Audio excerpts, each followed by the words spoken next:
ಸ್ನೇಹಿತರೆ, 12 ಜನವರಿ 2006ಕ್ಕೆ ಪ್ರಾರಂಭವಾದಂತಹ ನನ್ನ ಭಾರತದ ನಡಿಗೆ 14 ಆಗಸ್ಟ್ 2006ಕ್ಕೆ ರಾಜ್ಘಾಟ್ನಲ್ಲಿ ಕಂಪ್ಲೀಟ್ ಆಯಿತು. ಮಹಾತ್ಮ ಗಾಂಧೀಜಿಯವರ ಸಮಾಧಿ ಹತ್ರ ಮುಗಿತಾದರೂ ಕೂಡ ಒಂದು ರೀತಿಯಲ್ಲಿ ಅವತ್ತಿಂದ ಪ್ರಾರಂಭ ಆಯಿತು.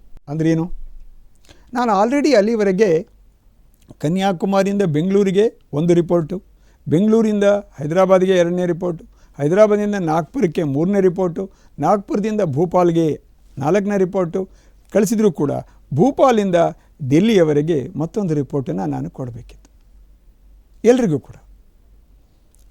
ಆದರೆ ಮತ್ತೊಂದು ನನಗೆ ಜ್ಞಾಪಕ ಬರೋದು, ನಾನು ಹೇಳಿದೆ ನಿಮಗೆ ಬಹಳಷ್ಟು ಅನುಭವ ನನಗೆ ಮಧ್ಯಪ್ರದೇಶದಲ್ಲಿ ಆಯಿತು ಅಂತ. ಆ ಮಧ್ಯಪ್ರದೇಶದಲ್ಲಿ ಮತ್ತೊಂದು ಆಗಿದ್ದು ನನಗೆ ಜ್ಞಾಪಕ ಬರ್ತಾಯಿದೆ. ನಾನು ನಡ್ಕೊಂಡು ಹೋಗ್ತಾ ಇರಬೇಕಾದ್ರೆ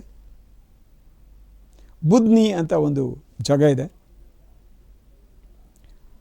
ಆ ಬುದ್ನಿ ಜಾಗದಲ್ಲಿ ನಡ್ಕೊಂಡು ಹೋಗ್ತಾ, ಅಲ್ಲಿ ಹಾಲ್ಟ್ ಇರಲಿಲ್ಲ, ಬಟ್ ಸುಸ್ತಾಗಿತ್ತು ನನಗೆ.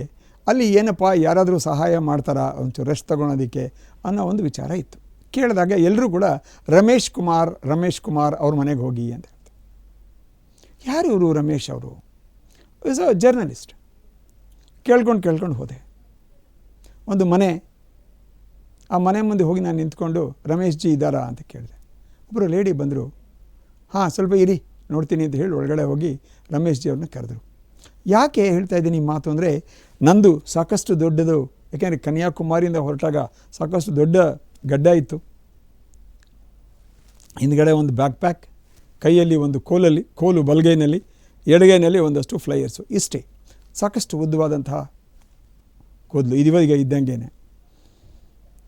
ಆದರೆ ಅವರು ರಮೇಶ್ ಜಿ ಹೋದವರು ಹೊರಗಡೆ ಬಂದಿದ್ದ ತಕ್ಷಣವೇ ಬನ್ನಿ ಕಮ್ ಅಂತ ಕರ್ಕೊಂಡವರು. ನನಗೇನು ಅನ್ನಿಸ್ತು ಅಂದರೆ, ನಾನು ಯಾವನ್ನ ಗೊತ್ತಿರೋರೇನಪ್ಪ ಅಂತ ಅನ್ನಿಸ್ತು. ಆ ಮಟ್ಟಿಗೆ ಕರ್ಕೊಂಡು ಹೋದರು.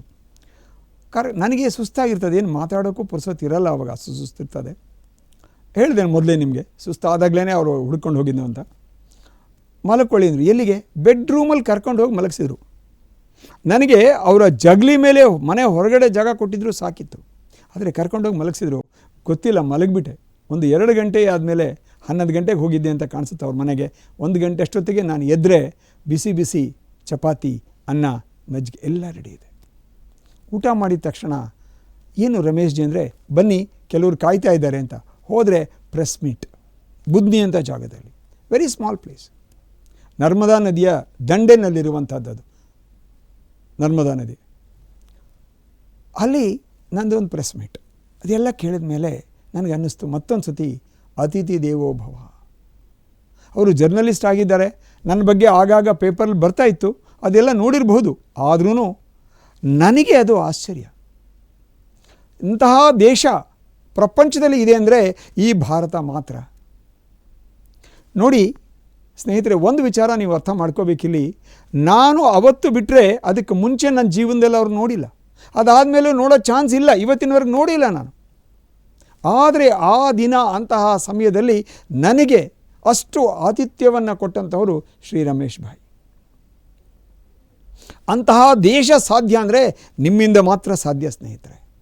ಇವತ್ತಿನ ಯುವಕ ಯುವತಿಯರು ರಾಷ್ಟ್ರದ ಬಗ್ಗೆ ಅಭಿಮಾನವನ್ನು ತಕ್ಕೊಂಡು ಇಂತಹ ದೇಶವನ್ನು ನಾವು ಉಳಿಸ್ಕೋಬೇಕು, ಇಂತಹ ದೇಶವನ್ನು ನಾವು ಬೆಳೆಸಬೇಕು, ಇಂತಹ ದೇಶದಲ್ಲಿ ಹುಟ್ಟಿದಂತಹ ನಾವೇ ಭಾಗ್ಯವಂತರು ಅಂತ ಹೇಳಿ ನಡೆಸ್ಕೊಂಡು ಹೋದರೆ ಮಾತ್ರ ಸಾಧ್ಯ ಆಗ್ತದೆ. ಅದು ನಿಮ್ಮ ಕೈಯಲ್ಲಿದೆ ಅಷ್ಟೇ. ಸೊ ಅದನ್ನು ನಾನು ಒಂದು ಸ್ಪೆಷಲ್ ರಿಪೋರ್ಟ್ ಹಾಕಿಬಿಟ್ಟು ಕಳಿಸಿದ್ದೆ ಡಾಕ್ಟರ್ ಮನಮೋಹನ್ ಸಿಂಗ್ ಅವರಿಗೆ, ಡಾಕ್ಟರ್ APJ ಅಬ್ದುಲ್ ಕಲಾಂ ಅವರಿಗೆ. ಇದೆಲ್ಲವನ್ನು ಕೂಡ ರಿಪೋರ್ಟ್ ಮಾಡಿದಾಗ ನಾನು ಹೀಗೆ ಒಬ್ಬೊಬ್ಬರನ್ನೇ ಲೀಡರ್ಸ್ನ ನೋಡೋಕ್ಕೆ ಶುರು ಮಾಡಿದೆ. ಮೊದಲನೇದಾಗಿ ನಮ್ಮ ಕರ್ನಾಟಕದ MP ಗಳು, ಅದರಲ್ಲಿ GS ಬಸವರಾಜ್ ಇದ್ದರು. ಅದಾದ ಮೇಲೆ ಭಾಳಷ್ಟು ಜನ ನಾನು ಮಾಡಿದಾಗ ಪ್ರಾಮಿನೆಂಟ್ ಲೀಡರ್ಸ್ ಅಂತಂದರೆ ಅವತ್ತು ಇದ್ದಂತಹ ಎಲ್ಲ prime ministers, ex prime ministers like VP Singh ಅವರಿರ್ಬೋದು, ಚಂದ್ರಶೇಖರ್ ಜಿ ಇರ್ಬೋದು, IK ಗುಜ್ರಾಲ್ ಅವರು ಇರ್ಬೋದು, ಇವ್ರನ್ನ ಎಲ್ಲರನ್ನೂ ಮೀಟ್ ಮಾಡ್ತಾ ಶ್ರೀ ಎಚ್ ಡಿ ದೇವೇಗೌಡರು ಇರ್ಬೋದು, ಇವ್ರನ್ನೆಲ್ಲರೂ ಕೂಡ ನಾನು ಮೀಟ್ ಮಾಡ್ತಾ ಬಂದೆ. ಅವರವರಿರೋ ಕಡೆ ಸುಷ್ಮಾ ಸ್ವರಾಜ್ಯ ಅವರು ಇರಬೇಕು, ಎಲ್ಲ ನಜ್ಮಾ ಹೆಪ್ತುಲ್ಲಾ ಅವ್ರನ್ನ ಮೀಟ್ ಮಾಡಿದೆ. ಅವರು ಒಂದು ವಿಶಿಷ್ಟವಾದಂತಹ ವಿಚಾರ ಹೇಳಿದರು. ನೀವು ಯಾರ್ಯಾರನ್ನ ಮೀಟ್ ಮಾಡಿದ್ದೀರಾ, ಯಾರನ್ನು ಮಾಡಬೇಕು, ಅಟಲ್ ಬಿಹಾರಿ ವಾಜಪೇಯಿ ಮೀಟ್ ಮಾಡಿಲ್ಲ ಅಂತ ಹೇಳಿದ ತಕ್ಷಣವೇ ಅವರ ಪಿ ಎಗೆ ಹೇಳಿ ಇಮ್ಮಿಡಿಯೇಟಾಗಿ ಅವರಿಗೆ ಒಂದು ಅಪಾಯಿಂಟ್ಮೆಂಟ್ ತೊಗೊಂಡ್ರು ವಾಜಪೇಯಿ ಅವ್ರ ಹತ್ರ. ಯಾಕೆಂದರೆ ಅವ್ರಿಗಾದ್ರೂ ಈಸಿಯಾಗಿ ಸಿಗುತ್ತೆ ಅನ್ನೋದು ಒಂದು. ಎರಡನೇದಾಗಿ ಅವ್ರು ನನ್ನ ಕರ್ಕೊಂಡು ಹೋದ್ರು ಜೊತೆಯಲ್ಲಿ ಕರ್ಕೊಂಡೋಗಿ ಅವ್ರನ್ನ ಪರಿಚಯ ಮಾಡಿಸಿದ್ರು. ಆಮೇಲೆ ಎಲ್ಲ ಹೇಳಿದೆ ನಾನು ಹಿಂಗೆ ಅಂತ ಹೇಳಿ. ಆ ಒಂದು ಸಂದರ್ಭನೇ ನನ್ನ ಯಾವುದೋ ಜನ್ಮದ ಸೌಭಾಗ್ಯ ಅಂತ ಅನಿಸುತ್ತೆ ಸ್ನೇಹಿತರೆ. ಅದನ್ನು ನೋಡಿದ ಮೇಲೆ ಎಲ್ ಕೆ ಅದ್ವಾನಿ ಅವ್ರನ್ನ ನೋಡಿದೆ. ಇವರೆಲ್ಲ ನನ್ನ ಪ್ರೇರಣೆ ಸ್ಫೂರ್ತಿ ಕೊಟ್ಟಂತಹ ಮಹಾನುಭಾವರು. ಇವ್ರನ್ನೆಲ್ಲ ನಾನು ನೋಡಿದ ಮೇಲೆ ಒಂದು ಮಾತ್ರ ನನಗೆ ಸ್ವಲ್ಪ ಕಷ್ಟ ಆಯಿತು.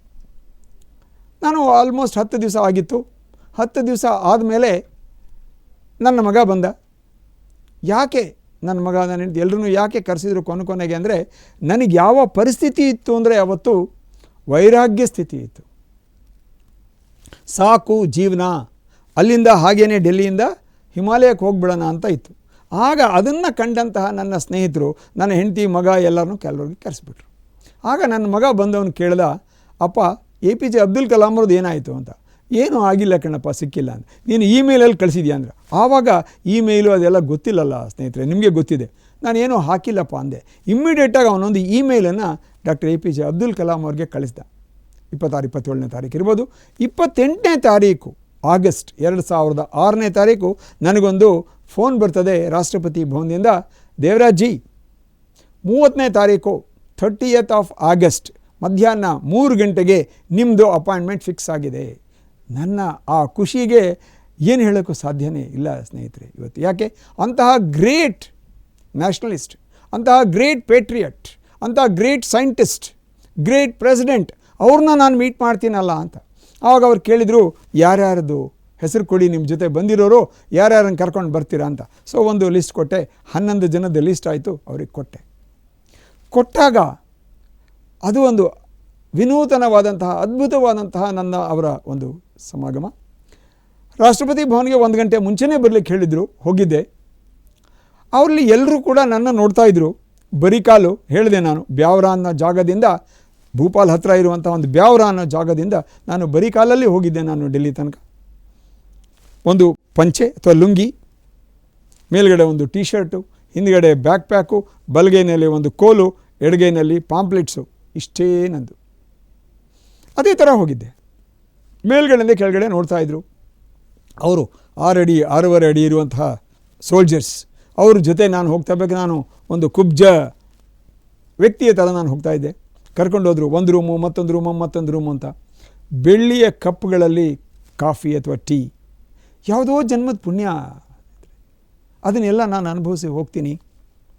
ದೊಡ್ಡ ಹಾಲು, ಅದರಲ್ಲಿ ಒಂದು ಮೂಲೆಯಲ್ಲಿ ಅವ್ರದ್ದು ಜಾಗ ಇದೆ. ಆ ಜಾಗದಲ್ಲಿ ನಾನು ಕಣ್ಣಾಡಿಸ್ತೀನಿ. ಆ ಒಂದು ನಾನು ಕಳಿಸಿರೋ ರಿಪೋರ್ಟ್ಗಳೆಲ್ಲ ಇದೆ. ರೀಸೆಂಟಾಗಿ ಕಳಿಸಿರೋ ರಿಪೋರ್ಟನ್ನು ಕೂಡ ಓದ್ತಾ ಇದ್ದಾರೆ. ಬಂದರು. ಡಾಕ್ಟರ್ APJ ಅಬ್ದುಲ್ ಕಲಾಂ ಅವರು ಆ ಎಂಟೈರ್ ರೂಮನ್ನೇ ಆ್ಯಕ್ಟಿವೇಟ್, ಮೋಟಿವೇಟ್, ಇನ್ಸ್ಪೈರ್ ಮಾಡುವಂತಹ ವ್ಯಕ್ತಿ. ಟೋಟಲಿ ನಾನು ಆ ಲೆವೆಲಲ್ಲಿ ಇದ್ದೀನಿ ಅವತ್ತು. ಬಂದ ತಕ್ಷಣ ಮಗು ತರಹ ಒಬ್ಬರು ಫೋಟೋಗ್ರಾಫರ್ನ ಕರೆದ್ಬಿಟ್ಟು, ಬನ್ನಿ ಕಾಮ್ ಲೇಟೆಸ್ಟ್ ಹ್ಯಾವ್ ಫೋಟೋ ಅಂದರು. ನನಗೆ ತಕ್ಷಣ ಅರ್ಥ ಆಗಲಿಲ್ಲ. ಡಾಕ್ಟರ್ APJ ಅಬ್ದುಲ್ ಕಲಾಂ ಅವರು ನಮ್ಮ ಜೊತೆ ಫೋಟೋ ತೆಗೆಸ್ಕೊಳಕ್ಕೆ ಯಾಕೆ ಇಷ್ಟು ಅರ್ಜೆಂಟ್ ಮಾಡ್ತಿದ್ದಾರೆ ಅಂತ. ನನಗೆ ಆಮೇಲೆ ಅರ್ಥ ಆಯಿತು, ಅವರು ತೆಗೆಸ್ಕೊಳೋದಲ್ಲ, ನನ್ನ ಮನಸ್ಸಲ್ಲಿ ಇರುವಂಥ ಒಂದು ಆಂಗ್ಸೈಟಿ ಇರುತ್ತಲ್ಲ, ಅವ್ರ ಜೊತೆ ಫೋಟೋ ಆಗಲಿಲ್ವಲ್ಲ, ಅದಕ್ಕೋಸ್ಕರ, ಅದನ್ನು ತೆಗಿಯೋಕ್ಕೋಸ್ಕರ ಫಸ್ಟ್ ಫೋಟೋ ಕೆಲಸ ಮುಗಿಸ್ಬಿಟ್ರು. ಆಮೇಲೆ ಕರ್ಕೊಂಡೋಗಿ ಕೂರಿಸ್ಕೊಂಡ್ರು, ಬನ್ನಿ ಮಾತಾಡೋಣ ಅಂತ. ಸ್ನೇಹಿತರೆ, ಆಗ ಒಂದು ವಿಚಾರ ಬಂತು. ನನ್ನ ಪರ್ಪಸ್ ಏನು, ನಡ್ಕೊಂಡು ಹೋಗಿದ್ದು ಎಲ್ಲ ನದಿಗಳನ್ನು ಸೇರಿಸಿ ಎಲ್ಲ ಹಳ್ಳಿಗಳಿಗೆ ನೀರು ಕೊಡಿ ಅನ್ನೋದು ಕಾನ್ಸೆಪ್ಟು. ಎಲ್ಲರೂ ಯೋಗವನ್ನು ಮಾಡಿ ಆರೋಗ್ಯದಿಂದಿರಿ ಅನ್ನೋದು 2ನೇ ವಿಚಾರ.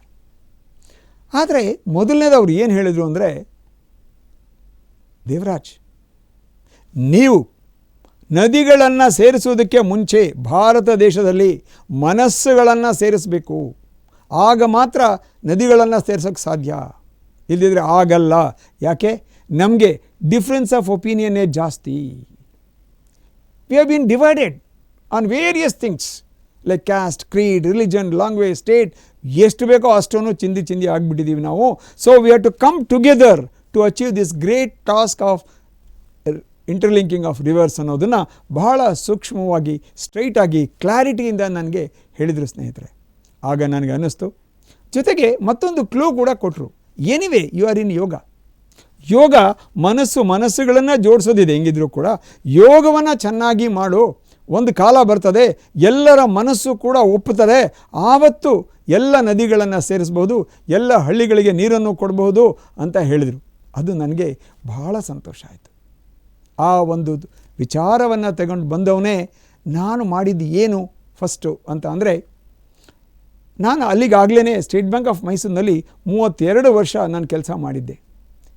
1975ರಲ್ಲಿ ನನ್ನ ಕೆಲಸವನ್ನು ಕ್ಲರ್ಕಾಗಿ ಶುರು ಮಾಡಿದ್ದೆ. ನನ್ನ just P U C qualification ಮೇಲೆ ಬ್ಯಾಂಕ್ ಕೆಲಸಕ್ಕೆ ಸೇರಿದ್ದೆ. ಅದಾದಮೇಲೆ 3 ಪ್ರಮೋಷನ್ ತೊಗೊಂಡಿದ್ದೆ. ಬೇಕಾದಷ್ಟು ಡಿಗ್ರಿಗಳಾಗಿತ್ತು ಅಷ್ಟೊತ್ತಿಗೆ.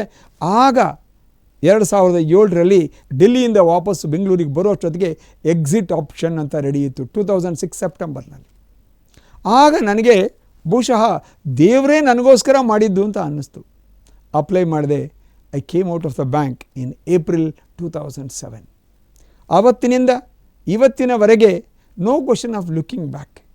ಬರೀ ನನ್ನ ಜೀವನವನ್ನು ಯೋಗದಿಂದ ಜೀವನದಿಂದ ಜಗತ್ತು ಎಲ್ಲವನ್ನು ಕೂಡ ಮಾಡಲಿಕ್ಕೆ ಸಾಧ್ಯ, ಯೋಗ ಮಾತ್ರನೇ ಸಾಧ್ಯ ಅಂತ ಹೇಳಿ ಯೋಗಕ್ಕೆ ನನ್ನ ಜೀವನವನ್ನೇ ಮುಡಿಪಾಗಿ ಇಟ್ಬಿಟ್ಟು ಯೋಗಕ್ಕೋಸ್ಕರ ವರ್ಕ್ ಮಾಡೋಕ್ಕೆ ಶುರು ಮಾಡಿದೆ.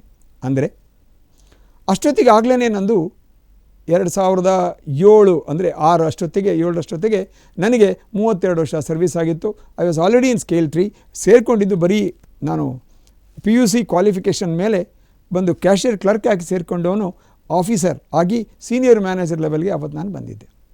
ಸ್ನೇಹಿತರೆ, ಮತ್ತೊಂದು ನಾನು ಹೇಳಲೇಬೇಕು ಈ ಸಂದರ್ಭದಲ್ಲಿ. I am always grateful to State Bank of Mysore. ಯಾಕೆಂದರೆ ಆ ಒಂದು ಬ್ಯಾಂಕ್ ನನ್ನ ಜೀವನದಲ್ಲಿ ಬಹಳ ಮುಖ್ಯವಾಗಿರುವಂಥದ್ದು. ಏನಕ್ಕೂ ಬರದೇ ಇರುವಂಥವನು ಸೇರಿಕೊಂಡಾಗ, ಆ್ಯಕ್ಚುಲಿ ನನಗೆ ಅವತ್ತು ಕೆಲಸಕ್ಕೆ ಸೇರಿಕೊಂಡಾಗ I was just 19, just P U C ಆದ ತಕ್ಷಣ ಸೇರಿಕೊಂಡಿದ್ದು. ಅಂಥವನನ್ನು ಈ ಮಟ್ಟಕ್ಕೆ ಬೆಳೆಸಿ ಆ ಒಂದು ದೇಶಕ್ಕೋಸ್ಕರ ಕೆಲಸ ಮಾಡೋದಕ್ಕೆ ಒಂದು ಅವಕಾಶವನ್ನು ಮಾಡಿಕೊಟ್ಟಂತಹ ಸ್ಟೇಟ್ ಬ್ಯಾಂಕ್ ಆಫ್ ಮೈಸೂರು ಸಾಕಷ್ಟು ಪ್ರಮೋಷನ್ಸನ್ನು ಕೊಟ್ಟು ಎಲ್ಲ ಮಾಡ್ಕೊಂಡು ಬಂದಾಗ ನಾನು ಅದಾದ ಮೇಲೆ ನೆವರ್ ಲುಕ್ ಬ್ಯಾಕ್ ಅಂತ ಯಾಕೆ ಹೇಳ್ತಾ ಇದ್ದೀನಿ ಈ ಮಾತು ಅಂತ ಅಂದರೆ, ನನಗೆ ಸಾಕಷ್ಟು ಜನವನ್ನು ಆ ಪಾದಯಾತ್ರೆಯಲ್ಲಿ ಮೀಟ್ ಮಾಡಿದಾಗ ನನಗೆ ನನ್ನ ಸ್ವಾಧ್ಯಾಯವನ್ನು ಮಾಡ್ಕೊಳೋಕ್ಕೆ ಅವಕಾಶ ಆಯಿತು. ಆ ಸ್ವಾಧ್ಯಾಯದಲ್ಲಿ ನನಗೆ ಅರ್ಥ ಆಗಿದ್ದು ಒಂದೇ, ನಾನು ನನ್ನನ್ನು ಅರ್ಥಕೋಬೇಕು. ಅದೇ ಅಂದರೆ ನಿಮಗೆ ಈಗ ಹೇಳಲೇಬೇಕು, ಯಮ ನಿಯಮ ಅಂತ ಹೇಳ್ತಾ ಇದ್ದೆ. ಯಮ ನಿಯಮ ಅಂತ ಅಂದರೆ ಅದೇನು, ಹೇಗಿರಬೇಕು ನಾವು ಸಮಾಜದ ಜೊತೆ ಹೇಳುವಂತಹದ್ದು ಯಮ, ನಾನು ಹೇಗಿರಬೇಕು ಅಂತ ಹೇಳುವಂತಹದ್ದು ನಿಯಮ. ಅಂದರೆ ಏನು ಯಮ ಅಂದರೆ ಸತ್ಯ, ಅಹಿಂಸಾ, ಆಸ್ತೇಯ, ಅಪರಿಗ್ರಹ, ಬ್ರಹ್ಮಚರ್ಯ. ಏನು ಹಾಗಂದರೆ ಭಾಳಷ್ಟು ಲೆವೆಲ್ಸ್ ಇದೆ ಸ್ನೇಹಿತರೆ. ಸತ್ಯ ಅಂತ ಅಂದರೆ ಬರೀ ನಾನು ಸುಳ್ಳು ಹೇಳ್ದಂಗೆ ಬದುಕಬೇಕು ಅನ್ನೋದು ಅಷ್ಟೇ ಅಲ್ಲದೇ, ಸತ್ಯದ ನಿಜವಾದಂತಹ ಅನ್ವೇಷಣೆ ನಮ್ಮ ಜೀವನದ ಮೂಲಕ ಅದನ್ನು ರೀಚ್ ಮಾಡಬೇಕು. ಅಂದರೆ ಈ ಪ್ರಪಂಚ ಹೇಗೆ ಹುಟ್ಟಿತು ಅನ್ನುವಂತಹದ್ದು ಸತ್ಯ, ಯಾರು ಅದನ್ನು ಕ್ರಿಯೇಟ್ ಮಾಡಿದರು ಅನ್ನೋದು ಸತ್ಯ, ನಾನು ಎಲ್ಲಿಂದ ಬಂದೆ, ಎಲ್ಲಿಗೆ ಹೋಗ್ತಾ ಇದ್ದೀನಿ, ಇದೆಲ್ಲವೂ ಕೂಡ ಸತ್ಯ ಅನ್ವೇಷಣೆ. ಅಹಿಂಸೆ ಅಂದರೆ ನಾವು ಬಹಳಷ್ಟು ಸಲ ಅಂದ್ಕೊತೀವಿ ನಾವು ಸುಮ್ಮನೆ ಇರೋದು ಅಂತ. ಸತ್ಯನೇ, ನಾವು ಯಾರಿಗೂ ತೊಂದರೆ ಕೊಡದೇ ಇರಬೇಕು, ಸತ್ಯನೇ. ಆದರೆ ನಮಗೆ ಯಾರಾದರೂ ತೊಂದರೆ ಕೊಟ್ಟಾಗ ನಾವು ಅಂದರೆ ಅಧರ್ಮವನ್ನು ನಮಗೆ ಮಾಡಿದಾಗ ಅದನ್ನು ಕೂಡ ನಾವು ಸಹಿಸಬಾರದು. ಧರ್ಮಕ್ಕೋಸ್ಕರ ಯಾವಾಗಲೂ ಕೂಡ ನಾವು ಯುದ್ಧ ಆಗಲಿ ಎಲ್ಲದೂ ಕೂಡ ಸಿದ್ಧವಾಗಿರಬೇಕಾಗ್ತದೆ ಅಂತ ಹೇಳುವಂಥದ್ದು ಯೋಗ. 2 ಸತ್ಯ, ಅಹಿಂಸೆ. ಆಸ್ತೇಯ ಅಂದರೆ ಕಳ್ಳತನ ಮಾಡದೇ ಇರುವಂಥದ್ದು, ಯಾವುದೇ ರೀತಿಯ ಕಳ್ಳತನ. ನೆಕ್ಸ್ಟು ಅಪರಿಗ್ರಹ, ಯಾವುದೇ ಕೂಡ ನಾನ್ ಪೊಸೆಸಿವ್ನೆಸ್ ಅಂತ ಹೇಳ್ತೀವಿ. ದೆನ್ ಲಾಸ್ಟ್ ಒನ್ ಬ್ರಹ್ಮಚರ್ಯ. ಇವತ್ತು ಬಹಳಷ್ಟು ಕೂಡ ಸಮಸ್ಯೆ ಆಗ್ತಾ ಇರೋದು ಇದರಿಂದ. ಈ 5 ನಾವು ಚೆನ್ನಾಗಿಟ್ಕೊಂಡ್ರೆ ಉಳಿದಿದ್ದು ಪರ್ಸನಲ್ ಥಿಂಗ್ಸ್. ಅದೇನು? ಶೌಚ, ಸಂತೋಷ, ತಪಸ್, ಸ್ವಾಧ್ಯಾಯ, ಈಶ್ವರ ಪ್ರಣಿಧಾನ. ಇದರಲ್ಲಿ ಶೌಚ ಕ್ಲೀನ್ಲಿನೆಸ್, ಸಂತೋಷ ಆನಂದವಾಗಿರುವಂಥದ್ದು ಕಂಟೆಂಟ್ಮೆಂಟ್, ದೆನ್ ತಪಸ್ ಯಾವುದೋ ಒಂದು ಜ್ಞಾನವನ್ನು ಇಟ್ಕೊಂಡು ನಾವು ತಪಸ್ಸನ್ನು ಮಾಡೋದು. ಅಂದರೆ ಯಾವುದೋ ಒಂದು 5ರಲ್ಲಿ ಯಾವುದಾದ್ರೂ ಒಂದನೇ ಯಮವನ್ನು ತೆಗೆದುಕೊಂಡು ನಮ್ಮ ಜೀವನದಲ್ಲಿ ಆ ವ್ರತವನ್ನು ಮಾಡುವಂಥದ್ದು ತಪಸ್ಸು. ದೆನ್ ಸ್ವಾಧ್ಯಾಯ. ನನ್ನನ್ನು ನಾನೇ ಯಾವಾಗಲೂ ಕೂಡ ನಾನು ಹೇಗಿದ್ದೀನಿ, ಸರಿಗಿದ್ದೀನಾ, ಆಮ್ ಐ ಎ ಪ್ಯಾಟ್ರಿಯಾಟ್, ನಾನು ನಿಜವಾಗ್ಲೂ ದೇಶಕ್ಕೋಸ್ಕರ ಧರ್ಮಕ್ಕೋಸ್ಕರ ಕೆಲಸ ಮಾಡ್ತಾ ಇದ್ದೀನಾ, ಬದುಕ್ತಾ ಇದ್ದೀನಾ, ಬೇರೆಯವ್ರಿಗೋಸ್ಕರ ಬದುಕ್ತಾ ಇದ್ದೀನಾ, ಆ ಸ್ವಾಮಿ ವಿವೇಕಾನಂದರು ಹೇಳೋದನ್ನು ಫಾಲೋ ಮಾಡ್ತಾ ಇದ್ದೀನಾ, ಇದೆಲ್ಲವನ್ನು ಕೂಡ ಜ್ಞಾಪಿಸ್ಕೋಬೇಕು. ಈಶ್ವರ ಪ್ರಣಿಧಾನ್ ಅಂದರೆ ಆ ಭಗವಂತನಿಗೆ ನಾವು ಸರೆಂಡರ್ ಆಗಿ ಬದುಕೋದನ್ನು ಕಲಿಬೇಕು ಅಂತ ಹೇಳುವಂಥದ್ದು ಯೋಗ. ಇಷ್ಟನ್ನು ನಾನು ಹೇಳ್ತಾ ನಿಮಗೆಲ್ಲರಿಗೂ ಕೂಡ ಧನ್ಯವಾದಗಳನ್ನ ಹೇಳ್ತೀನಿ. ಜೈ ಹಿಂದ್, ಜೈ ಕರ್ನಾಟಕ.